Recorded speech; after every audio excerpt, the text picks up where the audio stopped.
4 साल की उम्र में अक्सर बच्चे कागज, कलम या पेंसिल उठाकर कुछ आड़ी तिरछी तस्वीरें बनाते हैं। लेकिन एक बच्चे ने एक कागज पर जो तस्वीर उकेरी, शायद ही इससे पहले कभी इसकी उम्र के किसी बच्चे ने ऐसी तस्वीर बनाई हो, क्योंकि वो तस्वीर थी एक ऐसे लाइव मर्डर की जिसे उसने अपनी आंखों से देखा था। 4 साल की मासूम बच्ची की मासूमियत उस वक्त छिन गई जब उसकी आंखों के सामने उसके पिता उसकी मां का कत्ल कर रहे थे। केवल इतना ही नहीं हुआ, कत्ल करने के बाद बच्ची की मां के गले में फंदा डालकर उसे छत में लगे पंखे से लटका देता है उसका पिता, ताकि पूरा मामला सुसाइड का लगे। दरअसल ये पूरा मामला झांसी का है, जहां संदीप बुधोलिया यानी बच्ची का पिता वो एक दवा कंपनी में मेडिकल रिप्रेजेंटेटिव है।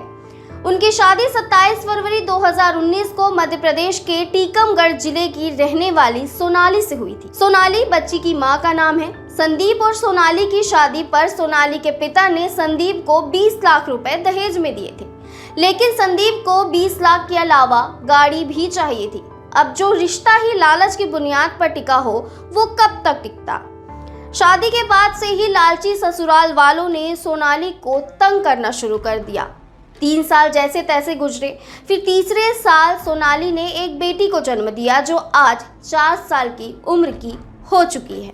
अब आपको पूरी घटना समझाते हैं। इसी 14 फरवरी को सोनाली के मामा के बेटी की शादी थी। सोनाली अपनी बेटी के साथ 12 फरवरी को शादी में गई थी। शादी के एक दिन बाद ही 16 फरवरी को संदीप ने फोन कर सोनाली से कहा कि वो आज ही घर लौट आए, वरना फिर कभी घर नहीं आए।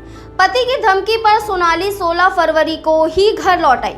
इसके बाद 17 फरवरी की सुबह संदीप ने अपने ससुराल फोन कर बताया कि सोनाली ने खुदकुशी कर ली है। ये सुनते ही सोनाली के माँ बाप जल्दबाजी में झांसी पहुंचे। वहां उन्हें बताया गया कि सोनाली ने आए दिन होने वाले झगड़े से तंग आकर पंखे से लटक कर खुदकुशी कर ली है। संदीप ने पुलिस को भी यही बयान दिया था, लेकिन तभी नाना नानी के घर आते ही 4 साल की मासूम ने उन्हें वो सारी कहानी सुना दी जो उसने अपनी आंखों से देखी थी। इसी कहानी को सुनाने के दौरान अचानक उसने अपनी कॉपी का पन्ना उठाया और तस्वीर बनाने लग गई, और अब उसी तस्वीर के जरिए वे अपने नाना नानी को सारी कहानी बताने लगी। सरसरी निगाहों से अगर वो आप तस्वीर देखेंगे तो आपको कुछ खास नहीं दिखाई देगा, पर अब हम आपको बताते हैं कि बच्ची की बनाई गई तस्वीर में अलग क्या है। उस तस्वीर में बच्ची ने अपनी माँ के दोनों हाथ बराबर बनाए हैं, लेकिन माँ की गर्दन की दाईं तरफ उसने एक और हाथ बनाया है। ये तीसरा हाथ है। जानते हैं उस बच्ची ने ये तीसरा हाथ किसका बनाया है? अपने पापा का हाथ अपनी मम्मी के गर्दन के करीब ही क्यों बनाया? तो जवाब है कि उसने अपनी आंखों से जो कुछ लाइव देखा था उसमें तीसरा हाथ यानी उसके पापा का हाथ था, जो कुछ इसी अंदाज में उसकी माँ की गर्दन पर था। इसी अंदाज में पहले गला घोंटकर मारा गया और फिर इस कत्ल को खुदकुशी का रंग देने के लिए उसके गले में फंदा डालकर उसे पंखे से लटका दिया।